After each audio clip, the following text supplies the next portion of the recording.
নির্বাচনী প্রচারণায় আমিরে জামাত বাংলাদেশ জামাত ইসলামীর আমির ডাক্তার শফিকুর রহমান অবিশ্বাস্যভাবে আকাশচুম্বী উচ্চতায় পৌঁছে যাচ্ছেন।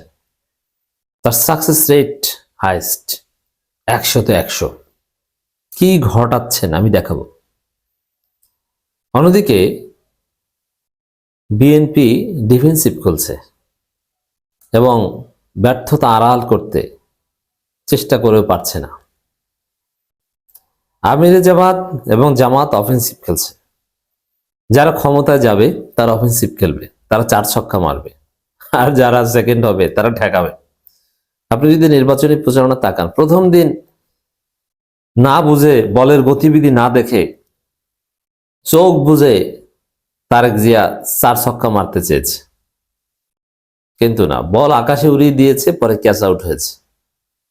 এরপরে বলাররা তারেক রহমানের দুর্বলতা যেভাবে বুঝেছেন, তারেক রহমান এখন শুধু ঠেকায় আর ঠেকায়, আর পারে না, অবস্থা খারাপ। আর আমির জামাত শুধু 4 ছক্কা মারেন। তারেক রহমান প্রথম দিন ফতোয়া দিয়েছেন, জামাত পেঁচিয়ে ধরেছে, লন্ডন ফেরত এক মুফতি, পড়াশোনা করেন নাই। তারেক রহমান ঠান্ডা হয়ে গেছে, এখন আর ফতোয়া দেয় না, লাইনে এসেছে ডলা খেয়ে। এমনকি ফ্যামিলি কার্ডও এখন আর বের করে না।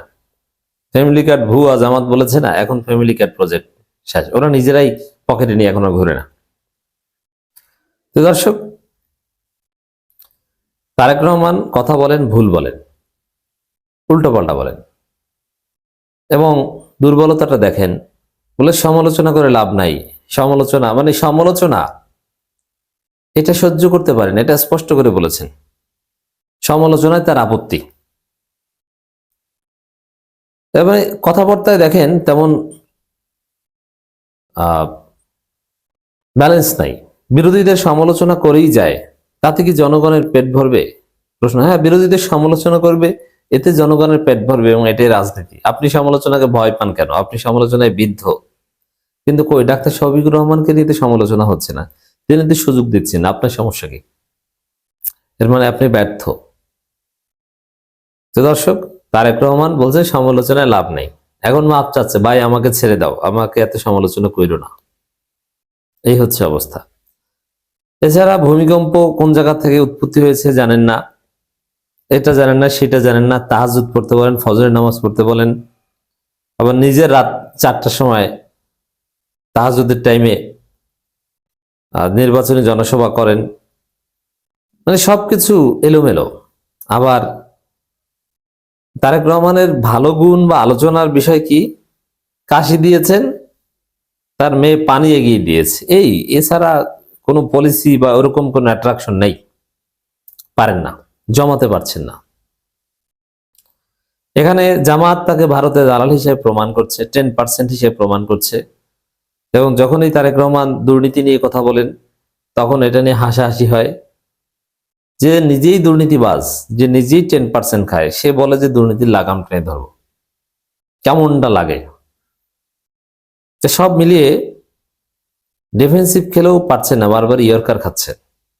আর জামাত, আমি চ্যালেঞ্জ দিয়ে বলছি, জামাত, আমিরে জামাত নির্বাচনী প্রচারণা শুরু হওয়ার পর থেকে এখন পর্যন্ত আপনি একটা পয়েন্ট দেখান, এখন পর্যন্ত একটা পয়েন্ট পারলে দেখান যেখানে আমিরে জামাত উল্টোপাল্টা কথা বলেছে, অবাস্তব কথা বলেছে, ভুল কথা বলেছে, অথবা সমালোচনার যোগ্য কথা বলেছে।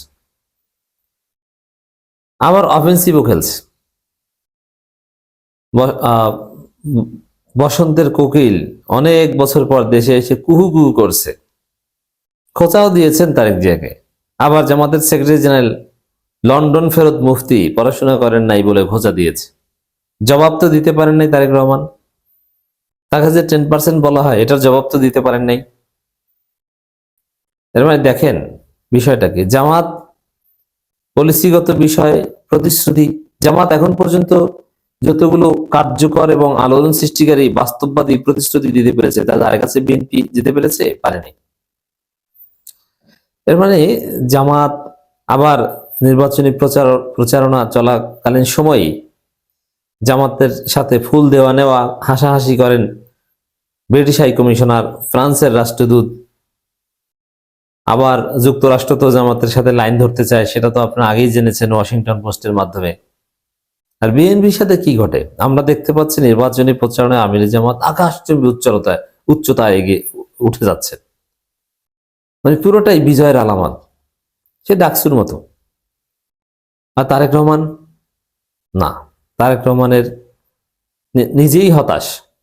এই কারণে এই যে দেখেন, হতাশ বলেই পরাজয়ের পর কি এক্সকিউজ দিবে সেটা বের করা শুরু করেছে। কি, এই যে মির্জা ফখরুল বলেছেন যে জামাতের সাথে যুক্তরাষ্ট্রের বন্ধুত্ব এটা ভালো খবর নয়, তার মানে ভয় পেয়েছেন।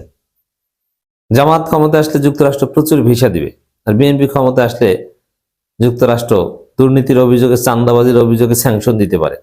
বরং জামাতেই যুক্তরাষ্ট্রের কাছে বিচার দিবে, এরা তো দুর্নীতি করে, চাঁদাবাজি করে, ভাই এটা স্যাংশন দিয়ে দেন। আর জামাতের বিরুদ্ধে কি অভিযোগ করবে? কারণ জামাত তো কোনো দোষ করে না, ভুল করতে পারে কিন্তু কোনো ক্রাইম করে না। তো এই জায়গায় বিএনপি এখন চেষ্টা করছে ব্যর্থতা আড়াল করতে। যেমন তারেক জিয়া এবং বিএনপিকে ভারতের দালাল হিসেবে মানুষ প্রতিষ্ঠিত করতে পেরেছে, এ কারণে সালাউদ্দিন আহমেদ একটু বিষয়টা আড়াল করার চেষ্টা করছেন। তিনি বলছেন যারা ভারতের গোলামি করেছে তারা মেড ইন ইন্ডিয়া। মানে এইসব কথা শুনলেও আবার হাসি চলে আসে মানুষের, যে ভারতে ট্রেনিং নিয়ে এসে ভারতের পরীক্ষিত দালাল তিনি ভারতের বিরুদ্ধে কথা বলছেন। এই যে দেখেন, ভূতের মুখের আমরাম একটা কথা আছে না, ওরকম কেউ যদি, কোনো লোক যদি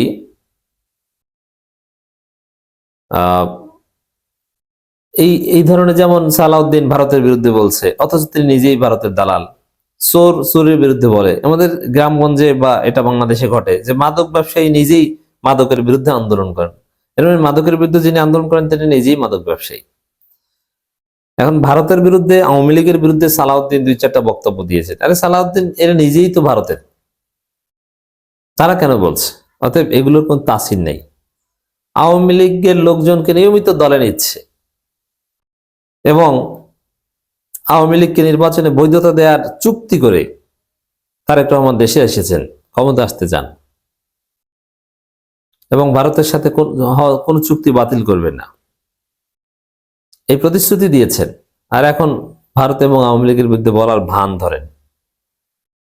কিন্তু আমিরে জামাত স্পষ্ট করে বলেছেন বাংলাদেশ নিয়ে এখান ওখান থেকে কিছু উৎপাত দেখতে পাচ্ছি।